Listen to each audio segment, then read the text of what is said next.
যেটা মানলে শুধু শান্তি আর শান্তি, সম্মান আর সম্মান, অশান্তিও নাই অসম্মানও নেই।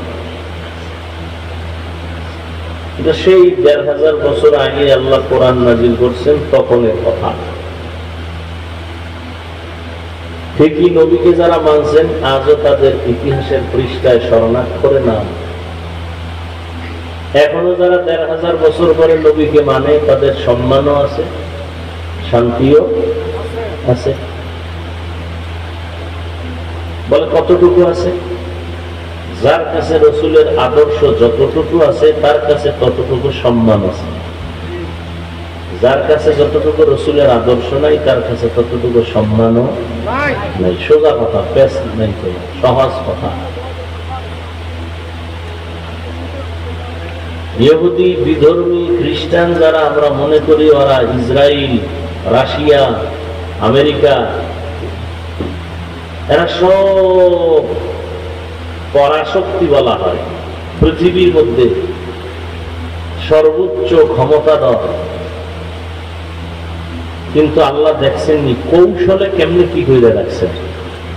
সারা দুনিয়ার বেঈমান মুসলমানের চাকর, মুসলমানের প্লেন বানায় কেটা? মুসলমান। তারা বিধর্মীরা, ঠিক না? বিমান, কম্পিউটার, মোবাইল, যত কিছু, এই ফ্যান ঘুরতেছে, মেশিন চলতেছে, কোন মুসলমান বানায় না। মুসলমানের সময় নেই। যারা আসল মুসলমান এগুলো আকাম করার কি নেই, সময় নেই। এরা আল্লাহর কাম করেই সময় শেষ করতে পারে না। এই কাম করবে ওরা, আমার থেকে টাকা নিবে, নে ফ্যান লাগবে, টাকা নেই, বানা তুই। আমার ফ্যান বানানোর সময়, তুই বানাবি, বাতাস খামু আমি, বিনিময়ে টাকা নিবি। কথা বুঝেন নেই? এখন বলবেন বাংলাদেশেও তো ফ্যান বানায়। আরে ফ্যান বানায় মেডিসিন, মেটেরিয়াল, মেশিনারি কই তো নিয়ে আসছে, বাইরে থেকে নিয়ে আসছে। আসলে ওদের সম্মান নেই। পৃথিবীতে এখনো রসুলের আদর্শওয়ালারাই সর্বোচ্চ সম্মান আছে এখন। আবার রসুলের উম্মতের মধ্যে যারা কোরআনওয়ালা তারা এখন সবার উপরে সম্মানিত। কি অসম্মানে আছে এরকম কোন প্রমাণ আছে? সম্মানের মানদণ্ড কি বানাইছেন আপনারা তা তো জানি না। অনেকে যদি মনে করে টাকা, তাহলে হুজুর গোদারে তো টাকা নেই, সম্মানও নেই। আসলে কি সম্মানের মানদণ্ড টাকা? হ্যাঁ, বহু টাকাওয়ালাও তো জুতার বাড়ি খায়, সম্মান গেল কি? হ্যাঁ, টাকা তো ব্যাঙের কাছে আছে, সাপের কাছে আছে, ঝিনুকের মধ্যে মুক্তার দানা আছে। টাকার কোন দাম আছে না? টাকা দিয়ে কি হবে? ওই একজনে উপজেলা নির্বাচনে প্রার্থী হইয়া 25 কোটি টাকা খরচ করছে। কত?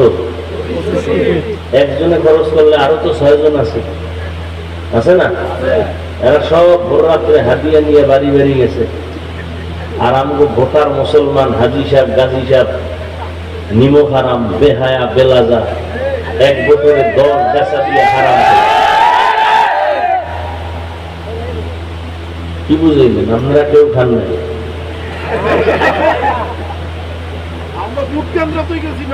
আমগো বরিশালে বলে চোরের আওয়াজ বড়। যেই জোরে কইছেন মনে হয় আপনারা ছবি সাপ, আকামে কেউ নাই। আপনারা হাসেন, আপনার মতো ইতর আছে দুনিয়ায়। এই হারাম টাকা নিয়ে করছেন কি? মাইয়ের ফলারে খাওয়াইছে। আপনার মেয়ে ছেলেটার কোনো অন্যায় আছে? আছে? বাচ্চার কোন সত্য কথা বলবেন আছে? তো ওরে হারাম টাকা খাওয়াই আর রক্ত নষ্ট করছেন কেন? আপনার বাপ হইতে বলছে কে? আপনি তো বাপ নামের কলঙ্ক। আপনি সন্তানের রক্ত নাপাক করলেন কেন? স্ত্রীর অপরাধ কি? তার রক্ত নাপাক করলেন কেন? চুরির টাকা নিয়ে, চুরির টাকা দিয়ে বাজার করে সন্তানকে খাওয়াইয়া সন্তানের ভেতরের পবিত্র রক্তটাকে নাপাক করলেন কেন? কে দিয়েছে অধিকার আপনাকে? আপনি বাপ হইলেন কেন? হালাল ভাবে চলতে পারবেন না, সন্তানকে চালাইতে পারবেন না, সন্তান নিলেন কেন? বিবাহ করলেন কেন? বিয়া না করার একটা রাস্তা তো আল্লাহ রসুল হাদিসে বলে দিছে। এই যে কথা বলেন কেন?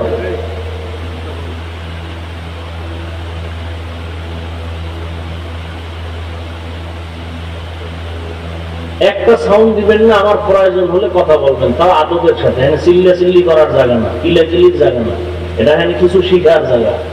এটা মজলিসটা এমন যে বসার সাথে সাথে গুনাহ মাফ, ভদ্রতার সাথে বলবেন, আদব রক্ষার সাথে কথা বলবেন, চুপও থাকবেন না, চিৎকারও দিবেন না।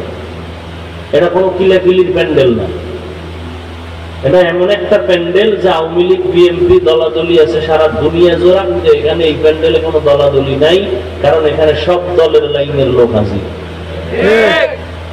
তার মধ্যে কোনো দূরত্ব নেই। অতএব বুঝতে হবে প্যান্ডেলটা বড় দামি। এতগুলো মানুষ যদি কোনো দুনিয়াদার টাকাওয়ালা বসাইতে চাইতো, গাড়ি ভাড়া দেওয়া লাগতো, পুলিশ লাগতো, র্যাব লাগতো, কত মানুষ লাগতো নিয়ন্ত্রণ করার জন্য, নাস্তা লাগতো, বিছানা লাগতো, আর এখানে কিচ্ছু লাগে না। অতএব বুঝতে হবে ভিন্ন মজলিস থেকে এটা আলাদা, এটা দুনিয়ার মজলিস না, এটা একমাত্র আখিরাতের সওয়াবের মজলিস। এটা একটা অপারেশন থিয়েটার, মানুষের কলবের অপারেশন হয়। অপারেশন থিয়েটারে যখন রোগীরে ঢুকায়, তখন রোগীর আপন কেউ ঢুকতে পারে না? কি আপনাদের জানা থাকলে বলেন, পারে? পারে না। বরং আরো সাইন দিয়ে দেয়, মরে গেলে কোনো দাবি নাই, ভেতরে ঢুকায় না কেন? ওই সময় এরপরও অপারেশন সাকসেস হওয়ার পরেও দুই একজন ঢুকে একটু পরে, তাও কি এই দুনিয়ার পোশাক নিয়ে ঢুকতে পারে? ও আলাদা পোশাক আছে না? এটা একটা অপারেশন থিয়েটার। ওটা তো দেহের অপারেশন হয়, আর এটা রুহের অপারেশন হয়। এটা আরো কঠিন।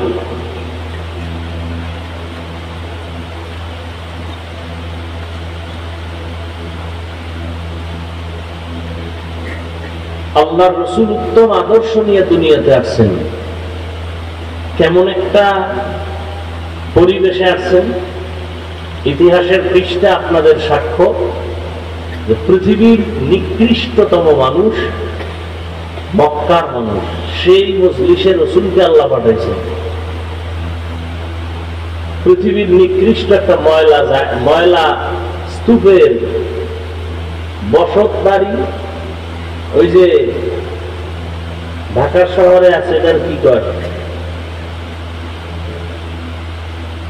যারা ওই রাস্তার পাশে থাকে, বস্তি। নিকৃষ্ট মানুষ মক্কার মানুষ, চরিত্রহীন, লম্পট, সীমাহীন চরিত্রহীন। সেই মজলিসে চাঁদের আলো এসে হাজির। আপনি সহজ মনে করতেছেন? ভাবেন, কুত্তা শুয়ারের ভাবার কোন জ্ঞান আল্লাহ দেন নাই, আল্লাহ মানুষকে দিচ্ছেন। ভাবেন, আমি তো সাধারণ ভাবে মনে করলেন, কথাটা ভাববেন তো, যে আমি হাফিজুর রহমান কেন এই এলাকার বড় হুজুরেরা যদি বেশ্যাখানায় যায়, কোথায়? প্রস্কোয়াটার, নারীদের মদের আড্ডা, নারীর আড্ডা, ওখানে যদি কোনো হুজুর যায় যে আমি হেদায়েতের জন্য আইছি, তাহলে এলাকার যারা ঠান্ডা মানুষ এরাও কিন্তু তোরা এই হুজুরের হেদায়েত কর, হুজুরে কেন হেন গেল? অথচ পৃথিবীর নিকৃষ্ট খারাপ মানুষ মক্কার মানুষ, সেখানে আমার সৃষ্টির শ্রেষ্ঠ রাসূলকে আল্লাহ পাঠাইলেন কেন? কঠিন কথা, সীমায় চিন্তার বাইরের কথা, একটা কঠিন। আমার নবী তো এমন নবী যার কোনো তুলনা নাই, যার চেহারার মধ্যে আলো, যার কদমটা দিলে ওখান থেকে একদিন আর 1 ঘন্টা না, দীর্ঘ বছর রাসূল যেখানে পাও রাখছেন ওখান থেকে নবী নাই, কিন্তু পাও রাখছেন যে জায়গায়, ওখান থেকে দীর্ঘ বছর শুধু মেশকের ঘ্রাণ। সুবহানাল্লাহ। ঘাম আতর মেশক থেকে দামি।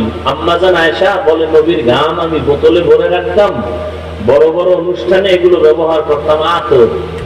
সুবহানাল্লাহ। সেই ব্যক্তিটারে নাপাক মানুষের মাঝে পাঠাইলেন কেন? এটা তো বিবেকের বিরুদ্ধে। আল্লাহ বলেন তোমার বুঝের বিরুদ্ধে হোক আর পক্ষে হোক আমি যা করছি এটাই সত্য, তবে হিকমত খুঁজো, হিকমত খুঁজো। তুমি নামাজ পড়ো, বেনামাজিকে সি করে তাড়ায় দাও, আর মুহাম্মদ নাপাক মানুষের কাছে বেশি যায়। ওরা নবীরে গালি দেয়, নবী জবাব দেন না, গালিও দেন না, নবী আরো কাছে যায়। ওরা থুথু নিক্ষেপ করে, নবী আরো কাছে যায়। ওরা গালি দেয়, নবী আরো কাছে যায়। ওরা বিরোধিতা করে, নবী আরো কাছে যায়। মানুষের মন জয় করে ফেলেছে।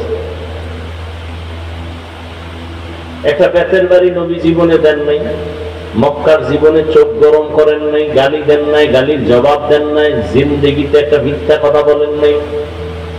রহমতের নবী মাত্র 13 বছরে মক্কার মানুষগুলোকে ওপেন জান্নাতি মানুষ বানিয়ে দিল। সুবহানাল্লাহ। আল্লাহ লিস্টি দিয়ে পাঠায়, নবীকে গিয়ে বলো ওই লিস্টির মধ্যে যাদের নাম আছে ঘোষণা দিয়ে দিতে বলো, এরা বিনা হিসাবে জান্নাতি।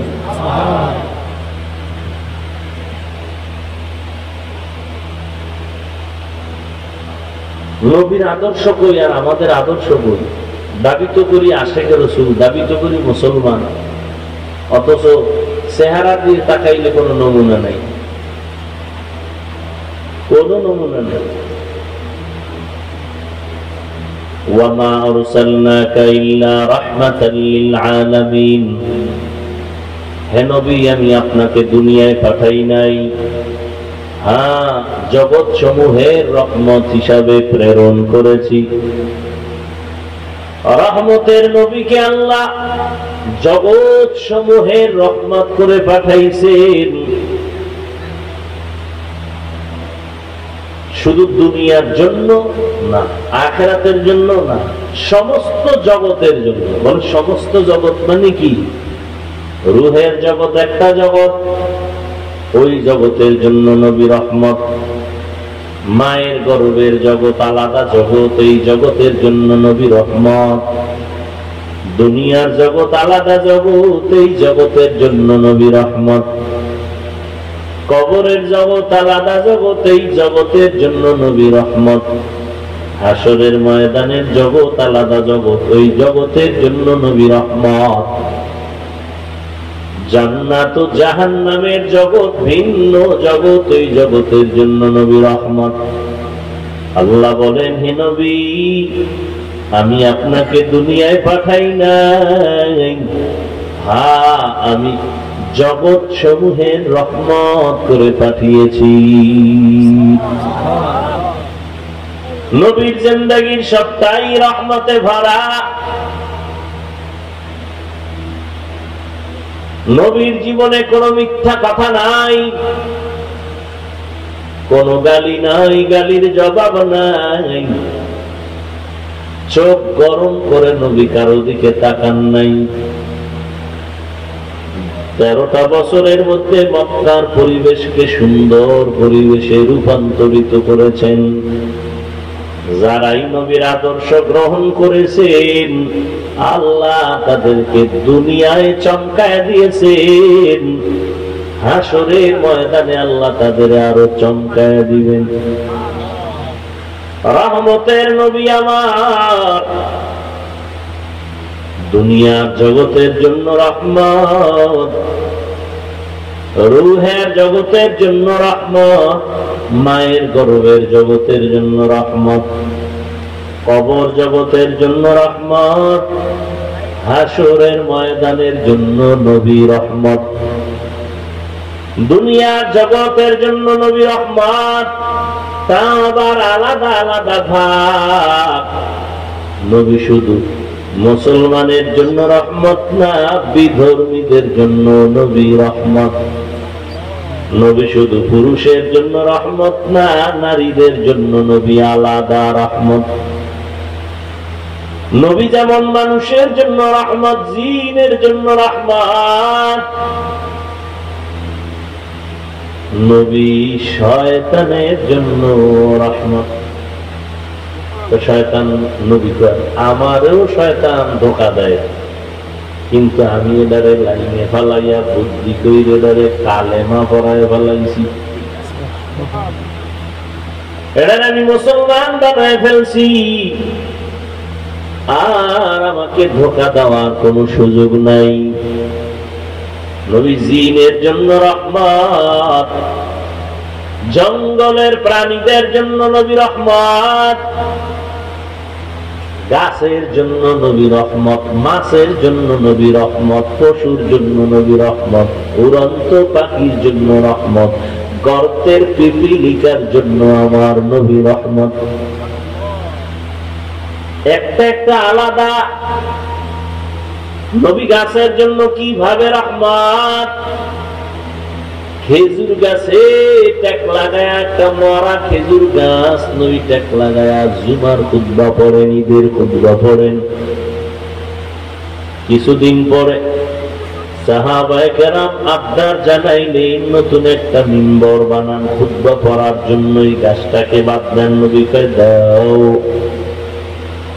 নবী যখন নতুন মিম্বর বানাবার সিদ্ধান্ত নিলেন, মানুষ কানলে যেমন আওয়াজ হয়, মরা খেজুর গাছের থেকেও কান্নার আওয়াজ।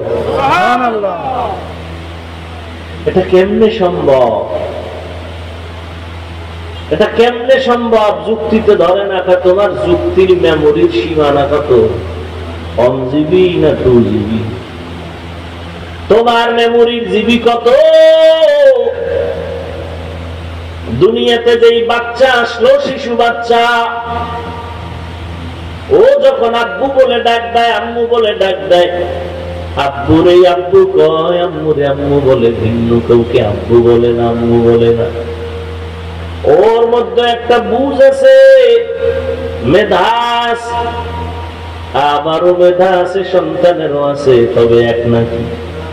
কেন এক না? বলে মেমোরির ডিজাইন এক, মেমোরির কালার এক, ভেতরের জিবি এক। কথা মেমোরির ডিজাইন কালার এক, জিবি এক না। 1 GB মেমোরির যেই ডিজাইন, 2 GB মেমোরির সেই একই ডিজাইন, 8 GB মেমোরির সে একই ডিজাইন। এই পণ্ডিতেরা বহুত বুদ্ধি লয়ে বয়ে রয়েছে, এটা আমার একটু বুঝাও তো। একই মেমোরি, এটা পাতলা। 1 GB সাইজটাও যেমন 4 GB সাইজ, তাহলে পাওয়ার কোনটার বেশি? কথা না, কারণ কি? সাইজ তো এক, এটার পাওয়ার এমনি আলাদা হইল কেমন? বাস এটা নিয়ে গবেষণা কর। মাথার সাইজ সবার সমান, কিন্তু ভেতরের জিবি সমান না। এই কারণে তুমি টুপি পরতে লজ্জা পাও, আমি টুপি না পরলে লজ্জা পাই। কেন? তোমার জিবি আর আমার জিবি এক না। তুমি দাড়ি কাটতে খুশি, আমি দাড়ি কাটলে বড় লজ্জা পাই, তুমি রাখতে লজ্জা পাও। আমি মসজিদে ঢুকতে খুশি হয়ে যাই, না ঢুকলে লজ্জা লাগে, তোমার মসজিদে ঢুকতে লজ্জা লাগে। অথচ তুমিও মুসলমান, আমিও মুসলমান, তোমার আল্লাহ আমার আল্লাহ এক, নবী এক, কোরআন এক, হাদিস এক, কাবা এক, ধর্ম এক, কালেমা এক। নাকি আলাদা? মরণকালে কাফন হবে এক, তোমারও 3 কাফন হবে, আমারও 3টা কাফন হবে, কালার হবে আলাদা।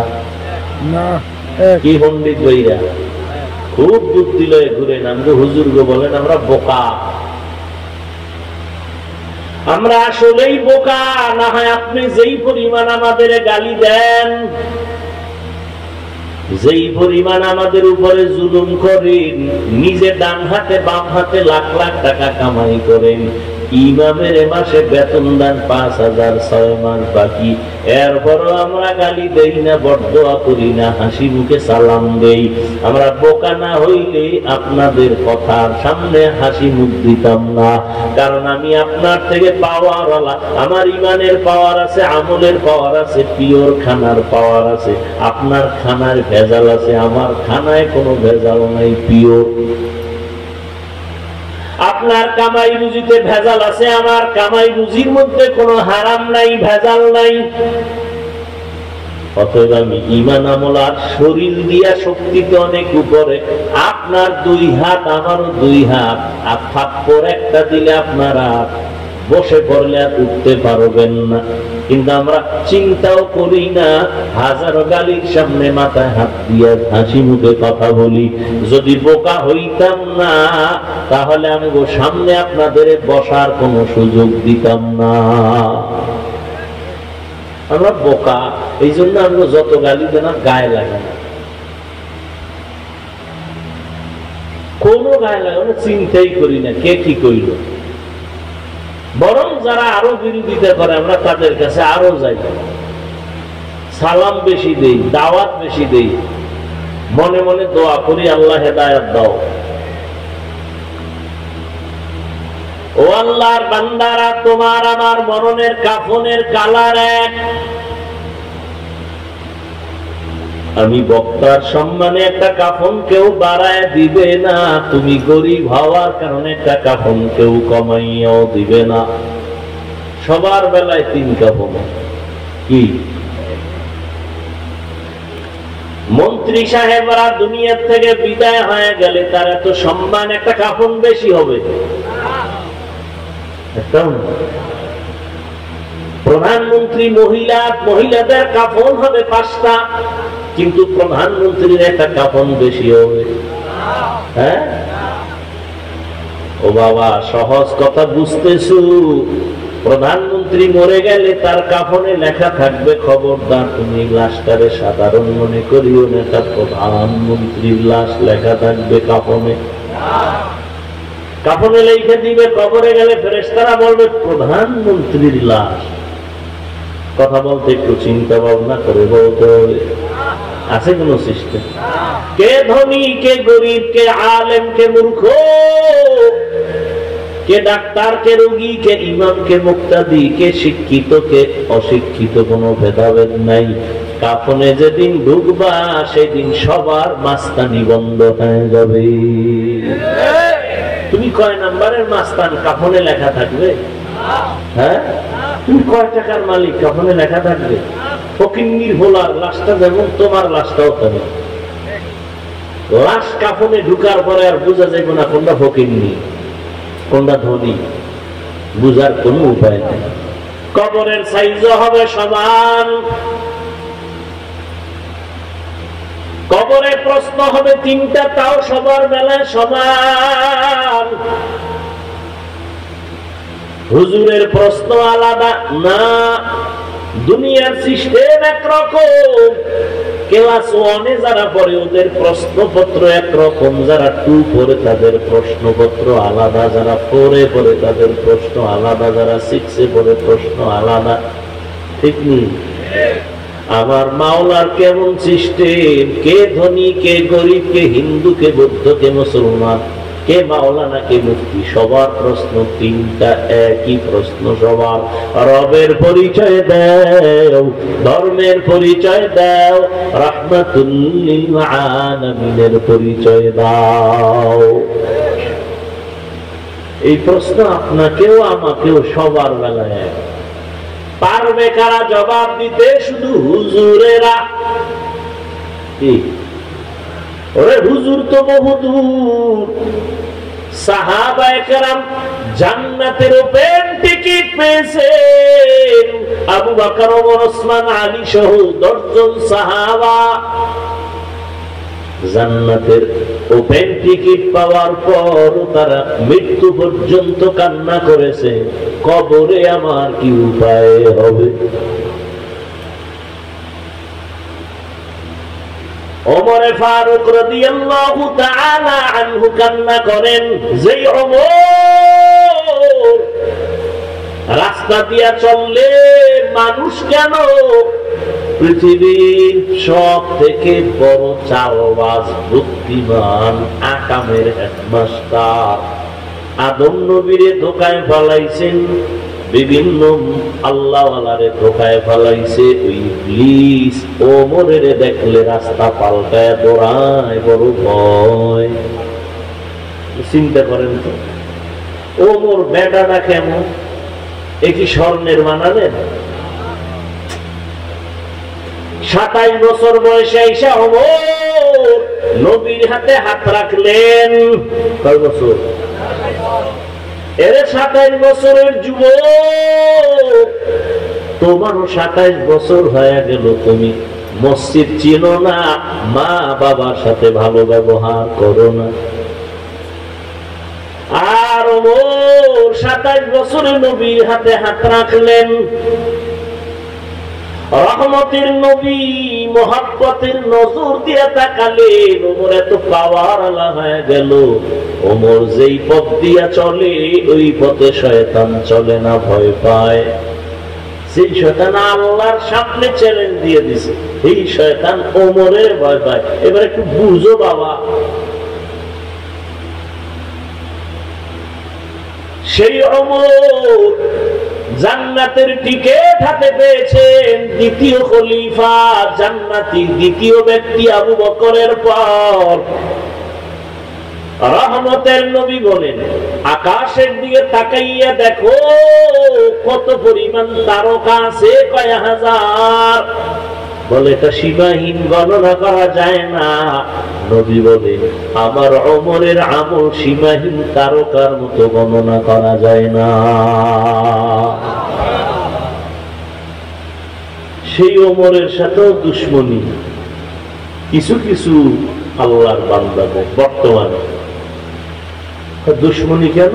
20 রাকাত তারাবির আইন কইরেন ওমর জামাত শুরু করছে, আমরা ওমরের মানি না। কারে মানো? মুহাম্মদ নবীরে মানি।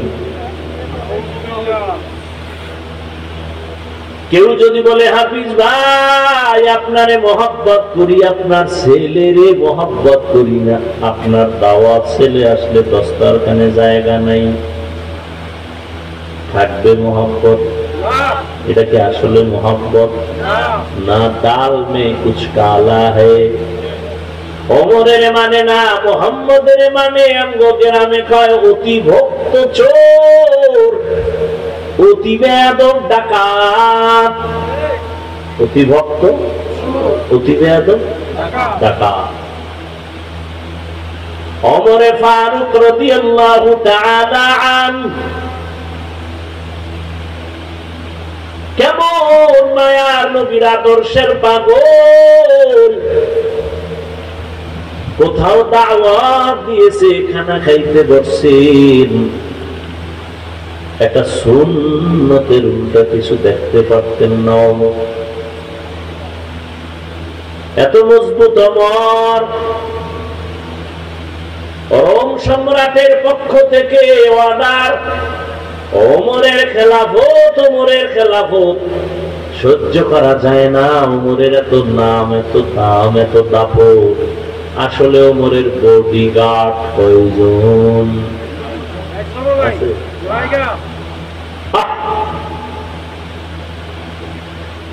ওমর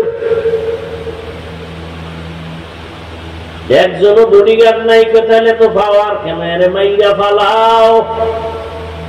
যার কোনো বডিগার্ড নাই তাকে মারতে এত বাধা কেন? কোথায় মারবো? একজনের দায়িত্ব দিল, তুমি তাইলেই মারবা, তোমার বড় পুরস্কার আছে। ওমর একা কোথায় থাকে খবর পাইলেন একটা চেটিয়াল ময়দানে। ওমর একা, কেউ নাই, ঘুমায়, হাতের বালিশ বানাইয়া ঘুমায়। রহমতের নবীর আদর্শের ওমর হাতের বালিশ বানায় ঘুমায়, পুরা রাষ্ট্রের অধিনায়ক।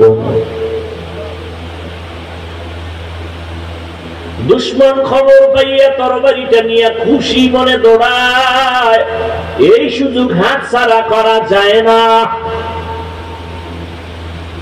তরবারি নিয়ে ওমরের দিকে আগায়, দেখে শুয়ে আছে, দুই বড় কদম সামনে দেয়, আবার ভয় পেছনে যায়, আবার আগায় যাইতে যাইতে যাইতে যাইতে দীর্ঘ টাইম কিনারায় যাবে যাবে ভাব।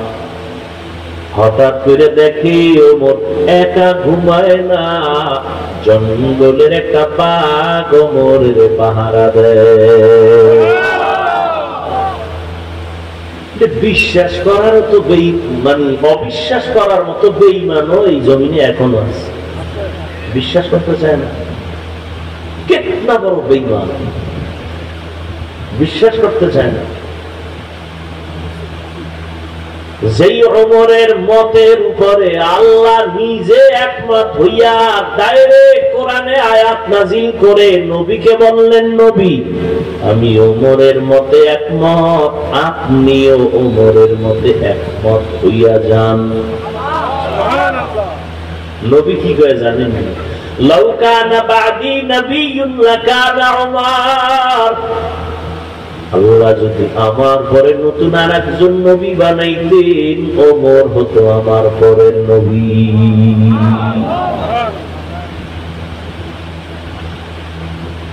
সেই ওমর একা একা চলে, কোন বডিগার্ড নাই, সিকিউরিটি গার্ড নাই। দুশ্মন গিয়া দেখে ওমর একা ঘুমায় না, পাহারাদার আছেন। কে দেখে উঠেছে, তরবারিটা হাত থেকে হয়ে গেছে, বাঘ দেখা ভয়। ওমর চেতন হয়ে গেলেন, নজর করে দেখে অচেনা একজন মানুষ তরবারি নিচে পড়ছে। কয় ভয় পেও না, কে তুমি, কোথা থেকে আসছো? কই আলাপ,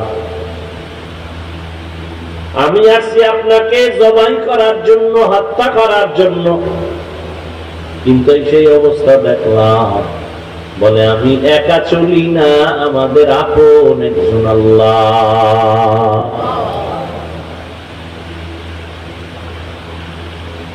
রহমতের নবীর আদর্শের কারণে ওমরের দাম জান্নাতের ওপেন টিকিট চলে আসলো। কিন্তু সেই ওমর রমজানের ঈদের দিন সবাই আনন্দ করে, ওমর দরজায় তালা লাগায় কান্না করে। সাহাবী আবু হুরায়রা রাদিয়াল্লাহু তাআলা আনহু বলেন, খলিফাতুল মুসলিমিন ঈদের আনন্দ বাদ দিয়ে কেন দরজা লাগায় আপনি কান্না করেন? ওমর বলে, রমজান চলে গেল, তারাবি পড়লাম, কবুল হলো কিনা চিন্তা, জাহান্নামের আগুন থেকে নাজাত পেলাম কিনা চিন্তা। যেই ওমরের আমলের ব্যাপারে নবী বলেন, আকাশের তারকা যেমন কোন সংখ্যা নাই, ওমরের আমলের সংখ্যা নাই। সেই ওমর ঈদের দিন কান্না করেন, আনন্দ করে না, জাহান্নামের আযাবের ভয়। পাল্টা প্রশ্ন করলেন আবু হুরায়রা, ও খলিফাতুল মুসলিমিন, আপনি তো জান্নাতি সাহাবীদের মধ্যে দ্বিতীয় কাতারে আছেন, আবু বকরের ঘরে। ওমর কয়, রে ভাই আবু হুরায়রা, যে আল্লাহ জান্নাতের টিকিট দিছেন, আমার কোন আমলে যদি আল্লাহ আবার বেজার হয়ে যায়, টিকিট ক্যান্সেল করে দিবে।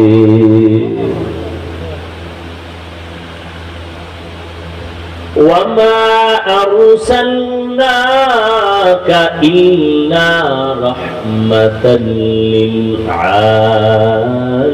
للعالمين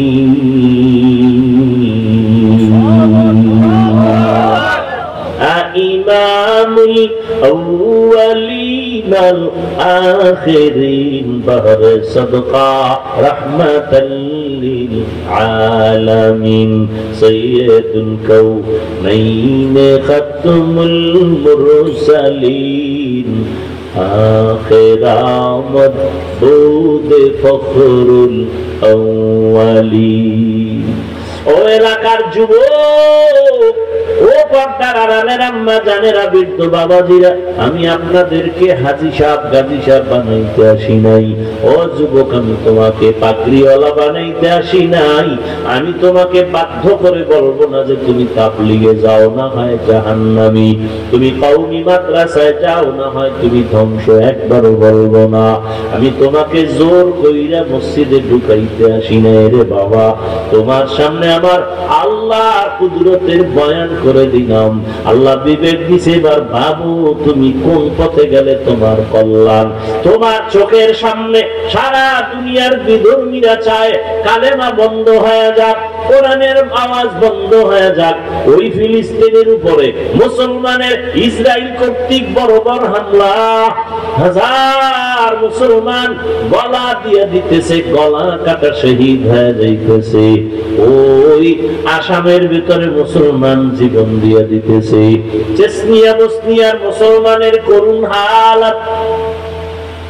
ও আল্লাহর বান্দা, এর পর তাকায় দেখো গোটা পৃথিবীর মধ্যে একটা গজব এসেছিল, করোনা। ব্যবসায়ীর ব্যবসা বন্ধ হয়ে গেল, চাকরি বন্ধ, ট্রেন বন্ধ, ফ্যাক্টরি বন্ধ, বাস বন্ধ, দোকান বন্ধ। কিন্তু নজর করে দেখছো নিরে যুবক বাবারা, এই জমিনে একটা কোরআনের মাদ্রাসাও বন্ধ হয় নাই। আর কেমনে বুঝাইলে বুঝবা? আসলে বুঝাইলে বুঝবে এটা ব্যাপার না, কারণ আমি হাফিজুর রহমান কেন, আমার স্বয়ং নবীও বুঝাইয়া আবু জাহিল খেলাই আনতে পারে নাই।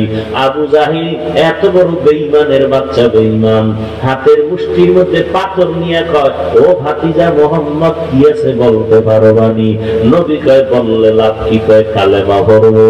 নবীকে আমি বলতে পারি না, কারণ আমি গাইবের মালিক না। নবী কয়, ওই আমার চাচা আবু জাহেলের হাতে কি আছে তোরা একটু নিজেরা আওয়াজ দে। নবী বলতে দেরি হয়, পাথরগুলো কালেমার আওয়াজ দিতে দেরি করে না। ওই বেঈমান নিকৃষ্ট নিকৃষ্ট দাজ্জাল পাথরগুলো মাটির মধ্যে ফালায়, কয়, মোহাম্মদ তুমি বড় জাদুকর, আমি বুঝাইলেই তুমি টুপিওয়ালা হবা না। নবীজির বুঝানোর মধ্যে কোনো ভেজাল নাই, নবীর চরিত্রে কোনো ভেজাল নাই, নবীর জবানের মধ্যে কোনো নাপাক নাই। সেই নবীর 13 বছরের বয়ানে আবু জাহাল বুঝে না, কালেমা পড়ে না। আর আমার বয়ানেই যে তুমি কালেমাওয়ালা হবা, তওবা করবা, নামাজ পড়বা, চিন্তাও করা যায় না। তবে বলার দায়িত্ব আমার, মানবা কিনা সেই দায়িত্ব তোমার। ও আল্লাহর বান্দারা, তুমি ডানে বামে দৌড়াও, টাকা কামাই করো, ডানে বামে কই আমরা হালাল ভাবে চলি, আল্লাহর ভয় নিয়ে চলি। কই একজন হুজুর তো করোনায় না খাইয়া মরে নাই, মরছে? একজন হুজুরের সম্মান কমছে? তোমার চোখের সামনে হুজুর বাদ দাও, হুজুর বাদ দাও, তোমার লাইনে যাও। তুমি স্কুলে পড়ো, কলেজে পড়ো, চাকরি করো, ব্যবসা করো, তোমার লাইনে দেখো। জীবনে কোনোদিন মাদ্রাসায় পড়ে নাই, কিন্তু তোমার লাইনে থাইকে স্কুলে পড়ে, কলেজে পড়ে, চাকরি করে, ব্যবসা করে, RAB, army, police, BDR, professor, doctor, engineer, MP, মন্ত্রী, চেয়ারম্যান, মেম্বার, 5 বেলার নামাজ পড়ে, সম্মানের সাথে আছে। মিথ্যা না সত্য? তুমি কেন পারো না রে বাবা? তোমার মতো যুবক রাস্তায় গাড়ি চালায়, সময় মতো নামাজ পড়ে, তুমি কেন পারো না? তোমার মতো যুবক কৃষি কাজ করে, ময়দানে গামছা বিছাইয়া নামাজ পড়ে, ঠিক নেই? বলো তুমি কেন পারো না? তোমার মতো সন্তান কলেজে পড়ে, 5 বেলার নামাজ পড়ে, সত্য? বলো তুমি কেন পারো না? তোমার মতো যুবক চাকরি করে, ব্যবসা করে, শ্রমিকের কাজ করে, 5 ওয়াক্ত নামাজ পড়ে আসেনি, বলো তুমি কেন পারো না? তোমার কপাল বুঝি মন্দ, মা বাবার বদদোয়া লাগছে কপালে, গুনার কারণে আমার আল্লাহ বেজার হয়েছে। আমি তো তোমাকে বলি নাই ডাক্তার হইও না, ইঞ্জিনিয়ার হওয়া যাবে না, আলেম হওয়া লাগবে তো বলি নাই, বরং তুমি ডাক্তার হও, একজন ইঞ্জিনিয়ার হও, তুমি একজন প্রফেসর হও, তুমি চাকরি করো, ব্যবসা করো, রসুলের আদর্শের মালা গলায় লাগাও, 5 বেলার নামাজ পড়ো, মা বাবার দোয়া নিয়ে চলো, ওলামায়ে কেরামের পরামর্শ নিয়ে চলো, মানুষের সাথে ভালো আচরণ করো। তোমার ব্যবহার মানুষের দেহ যেন মরিয়া গেল, দোয়া করে ছেলেটার ব্যবহার এত সুন্দর, দোয়া ছাড়া গাইতে পারবা না। এর মধ্যে মুরব্বীদের দোয়া লাগবে, বড় দোয়া নিলে কোনোদিন সম্ভব না। শিক্ষকের সাথে পাওয়ার দেখাও না, কিসের পাওয়ার? মা বাবার সাথে মেজাজ দেখাও, আর মানুষ পাইলি না, মা বাবার সাথে মেজাজ দেখাইলি। বেয়াদবি সব জায়গায় চলে না, মেজাজ দেখানো সব জায়গায় যায় না, মা বাবার সাথে মেজাজ চলে না, শিক্ষকের সাথে পাওয়ার চলে না। পাওয়ার দেখাবি, মরার আগে বিছানায় পঙ্গু হয়ে থাকবি। আর আল্লাহর কাছে মাপ চাইলেও তোর ক্ষমা নাই, বাইতুল্লাহ ধইরা লাব্বাইক বইলা কানলেও তোর ক্ষমা নাই। কারণ শিক্ষক যদি ক্ষমা না দেয় আল্লাহও দিবেন না, মা বাবা ক্ষমা না দিলে আল্লাহও দিবেন না, কারণ এটা বান্দার হক। এখনো সময় আছে, তওবা করো, মনেরে বুঝাও। তোমার মতো যুবক যদি স্কুল কলেজে পড়িয়া নামাজ পড়ে, মা বাবার দোয়া নিয়ে চলে, তুমি কেন পারো না? তোমার মতো যুবক যদি দিনের লাইনে আসতে পারে, জেনারেল লাইনে থাইকে তুমি কেন পারবা না? কই দিনের লাইনে চলার কারণে লেখাপড়া বন্ধ হয় নাই, ব্যবসায়ীর ব্যবসা বন্ধ হয় নাই, চাকরিজীবীর চাকরি যায় নাই। আসলে তোমার মনের দুর্বলতা, শয়তান তোমার উপরে গালেব হয়ে গেছে। রহমতের নবী আদর্শের মালা গলায় লাগাও। ১৫০০ বছর আগে নবী চ্যালেঞ্জ দিয়ে গেছেন, যারা আমার আদর্শ ধরে রাখবা তাদের সম্মান কখনো নষ্ট হবে না। এরে নবীরা শেখ উম্মতের দল, রহমতের নবী আছেন, যুবকদের সুসংবাদ দিয়ে গেছেন। যুবকেরা নবীর উপকার করেছে, বুড়ারা নবীর বিরোধিতা করেছে। ও যুবক, আজ তোমার দ্বারা নবীর উপকার হবে, সুন্নতের আমল হবে, তোমার দ্বারা কেন সুন্নত জবাই হয়? ও পর্দার আড়ালের আম্মা জান, এমন এক সময় নবী মক্কা নগরীতে আসছেন, নারীদেরকে ওরা পছন্দ করে না। কন্যা সন্তান হলেই বাবা গলা টিপে হত্যা করে মেরে ফেলে লজ্জায়, কন্যা পছন্দ করে না কেউ। বর্তমানেও কিন্তু কিছু কুলাঙ্গার বাচ্চা আছে জমিনে, কুলাঙ্গার, ওরা মাইয়া হইলে বড় কষ্ট পায়। এরকম কুলাঙ্গার পশু আছে না নেই? বউর সাথে রাগ করে কথাই কয় না, মাইয়া হলো কেন? অথচ 10টা ছেলে বাবার জন্য জানা করে, একটা মাইয়া বাবার জন্য জীবন দিতে রেডি। যার মাইয়া নাই বুঝানো বড় কঠিন হয়ে যাবে। 10টা ছেলে বাবার ক্ষতি করছে, কোন মেয়ে বাবার ক্ষতি সহসায় করে না। ছেলেরা বাবা অসুস্থ হয়ে গেলে মনে মনে চায় মরে যা, টাকা নিয়ে আমি আরাম করব। আর মেয়েরা পাগলনির মতো কান্দে, বাবার অসুস্থতাও মেনে নিতে পারে না। এই জন্যই তো নবী বলেন, আমি বিশ্ব নবী, আমি শ্রেষ্ঠ নবী, আমার কত দাম, আমার একটা ছেলে নাই, আমি 4 কন্যার বাবা, আমার একটা ছেলেও নাই।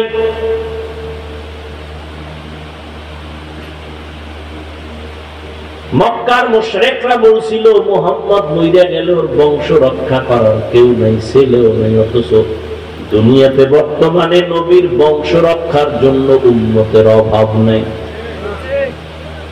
জীবন দেওয়ার জন্য প্রস্তুত। আর যারা এই অপবাদ দিছিল, ওদের নাম দুনিয়ার কেউ জানে না।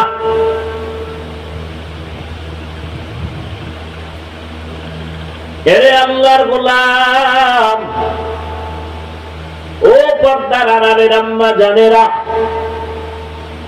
রহমতের নবী এসে কন্যাদের ইজ্জত বাড়ায় দিলেন, নারীদের ইজ্জত বাড়ায় দিলেন। হত্যা চলবে না, সুসংবাদ দিলেন, এ কন্যার বাবারা, একটা কন্যা যদি পাও, আল্লাহর ওয়াদা, তুমি একটা জান্নাতের মালিক। তুমি যদি 2 কন্যার বাবা হতে পারো, 2 কন্যা পাইছো না জানো, তুমি 2 জান্নাতের মালিক। কন্যা সন্তান আসছে তো রহমত বেড়ে গেছে। এই বিয়ে করছে স্বামী আর স্ত্রী 2 জন, খাওয়ানে কষ্ট, ঘুমানে কষ্ট, বিছানা নাই, ঘর নাই, কষ্ট আছে না? যেদিন থেকে আল্লাহ পাক সন্তান দুনিয়াতে পাঠাইছে, ওই দিন থেকে কষ্টের পার্সেন্ট কমে গেছে। এই যারা বাবা আছেন খুব হিসাব করেন তো, সন্তান আসার আগে যেই কষ্টে ছিলেন, আসার পরে কষ্ট কিছু হইলেও কমছে না?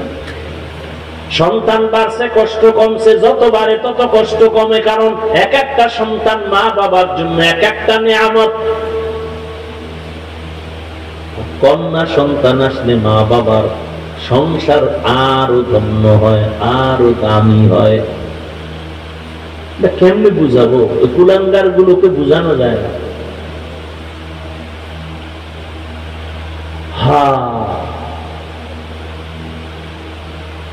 রহমতের নবী কন্যাদের সম্মান সবার উঠে দিলেন, নারীদের সম্মান বাড়ায় দিলেন। কেন? নারীরা সমস্ত নবীদের মায়ের মতো মা, সাহাবায়ে কেরামের মায়ের মতো মা, আলেমের মা, হাফেজের মা। যত সন্তান দুনিয়াতে ভালো মনে করেন, এসপি সাহেব ভালো, এমপি ভালো, মন্ত্রী ভালো, ওসি ভালো, চেয়ারম্যান ভালো, সব ভালোর পেছনে, সব ভালোর পেছনে মায়ের অবদান। মা ভালো, সন্তান ভালো। মায়ের আদর্শের কারণে সন্তানের আদর্শ ভালো। মায়ের চরিত্র ভালো তো সন্তানের চরিত্র ভালো। এরে আম্মা জানেরা, অনেকে তো বিয়া করিয়াও কান্না করে, কত তদবির করে, সন্তান পায় না।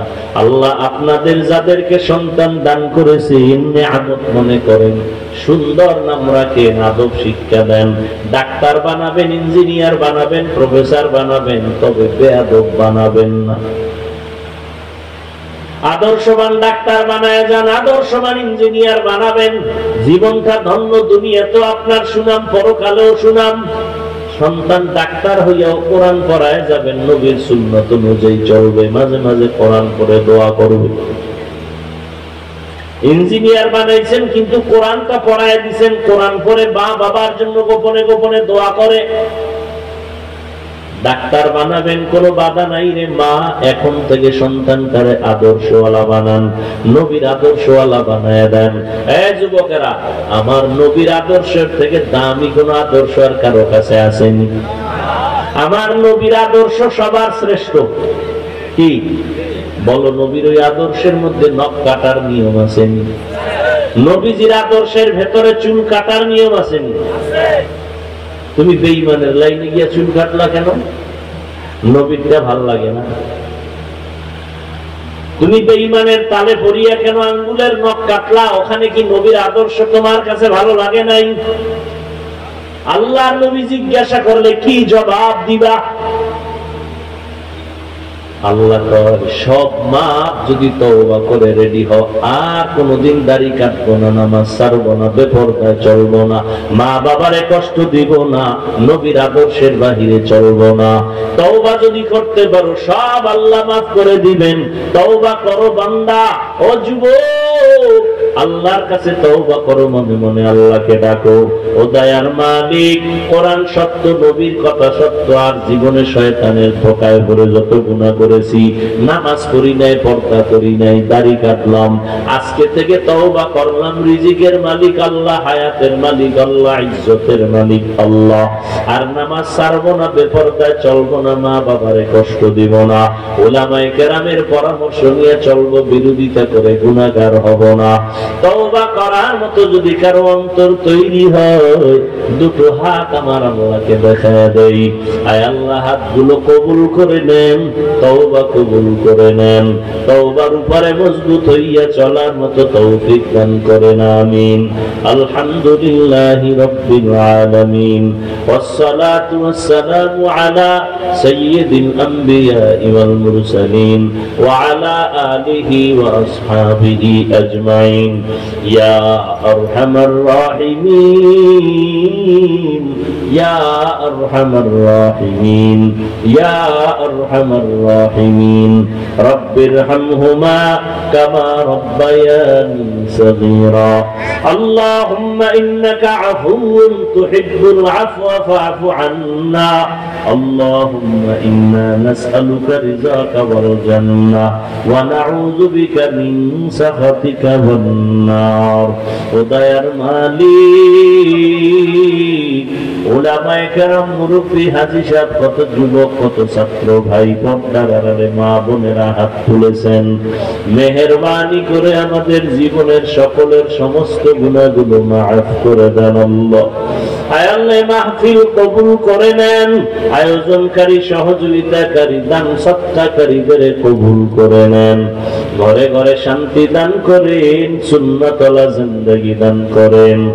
আয় আল্লাহ সারা দুনিয়াবাসীকে মাফ করে দেন, ফিলিস্তিনের মুসলমানদের উপরে রহমত দান করেন, ইসরায়েলের জালেমদের জুলুম থেকে হেফাজত করেন, বিদেশের ঘরে প্রবাসে আমার ভাই বোন যারা আছে হেফাজত করেন, হালাল ভাবে রুজি রোজগারে বরকত দান করেন, হারাম থেকে হেফাজত করেন। বাংলাদেশ শান্তির দেশ বানায় দেন, প্রশাসনিক ভাবে যারা কাজ করে জনপ্রতিনিধির দায়িত্বে যারা দিনদার বানায় দেন, উলামায়ে আহলে হকের বিজয় দান করেন, বাতিলের মোকাবেলায় বিজয় দান করেন। ও আল্লাহ মিথ্যা মামলা থেকে কুদরতের দ্বারা মুক্তির ব্যবস্থা করে দেন। আয় আল্লাহ চক্রান্তকারী ষড়যন্ত্রকারী দুশমন জাহিরি বাতিনি দুশমন থেকে হেফাজত আল্লাহ দিনের নিসবতে আমাদের মাফ করে দেন। আয় আল্লাহ আমরা যারা হাত তুলেছি জানি না কার মা নাই কার বাবাও নাই, মেহেরবানি করে সবার কবর কবরের আযাব মাফ করে দেন আল্লাহ। আয় আল্লাহ যার মা বাবা কবর থেকে দোয়া চায়, নবীজির মহব্বতে কবরকে জান্নাত বানায় দেন। যারা বেঁচে আছেন হায়াত বাড়ায় দেন, অসুস্থ যারা সুস্থ বানায় দেন। আম্বিয়ায়ে কেরাম, সাহাবায়ে কেরাম, শুহাদায়ে কেরাম, আউলিয়ায়ে কেরাম, আসাতিজায়ে কেরামদের মাকাম জান্নাতে উঁচু বানায়া দেন আল্লাহ। দিলের নেক আশা আমাদের পূরণ করে দেন। আমার কলিজার প্রত্যেকটা যুবকের দিনের খাদেম বানায়া দেন। মোবাইলের গুনাহের থেকে হেফাজত করেন আল্লাহ। আয় আল্লাহ বরকতি রিজিক দান করেন। আয় আল্লাহ আমাদের সন্তানগুলো দিনের খাদেমা বানায় দেন। আয় আল্লাহ কোন বাচ্চাকে এতিম বানায়েন না। আয় আল্লাহ কোন বাচ্চার জীবন যেন এমন না হয় যে ভুল হওয়ার আগেই মা পাবে না, বাবাও পাবে না। ও আল্লাহ প্রত্যেক সন্তানের হায়াত বাড়ায় দেন, সুস্থতার নিয়ামত বাড়ায় দেন। মা বাবা যারা আজ বেঁচে আছেন হায়াত বাড়ায় দেন। গুনার কারণে রাগ করিয়েন না রে মালিক, তওবার নিয়ত করেছি আর গুনাহ করব না, নামাজ ছাড়বো না, দাড়ি কাটবো না, বেপরদায় চলবো না, নবীর তরিকা মানিয়া উলামায়ে কেরামের পরামর্শ নিয়ে মা বাবার দোয়া নিয়ে চলবো, তৌফিক দান করেন আল্লাহ। আয় আল্লাহ আপনার ঘর বাইতুল্লাহ জিয়ারতের জন্য কবুল করে নেন। নবীজির রওজায় গিয়া সালাম দেওয়ার তৌফিক দান করেন। নবীজির সুন্নাতওয়ালা জিন্দেগি দান করেন। চলার পথে ইজ্জতের সাথে হেফাজত করেন। মুখালিফের মুওয়াফিক বানায় দেন। জাহিরি বাতিনি দুশমনের চক্রান্ত থেকে কুদরতের হাতে হেফাজতের ব্যবস্থা করে দেন। আমাদের জান, আমাদের মাল, আমাদের আহাল পরিবার হেফাজত করেন আল্লাহ। পরমুখা ব্যক্তি থেকে হেফাজত করেন। দ্বীনের নিসবতে ইজ্জতওয়ালা জিন্দেগি দান করেন। সারা দুনিয়ায় খেদমতের জন্য কবুল করে নেন। দিলের নেক আশা পূরণ করে দেন। আয় আল্লাহ এলাকার সবাইকে দিনদার বানায় দেন। অভাবীদের অভাব দূর করে দেন। যারা লেখাপড়া করে পরীক্ষার্থী কামিয়াবি দান করেন। নবীজির মুহাব্বতে আমাদের দোয়া কবুল করে নেন। সাল্লাল্লাহু তাআলা আলা খায়রি খালকিহি মুহাম্মাদ ওয়া আলিহি ওয়া আসহাবিহি আজমাইন বিরহমাতিকা ইয়া আরহামার রাহিমিন।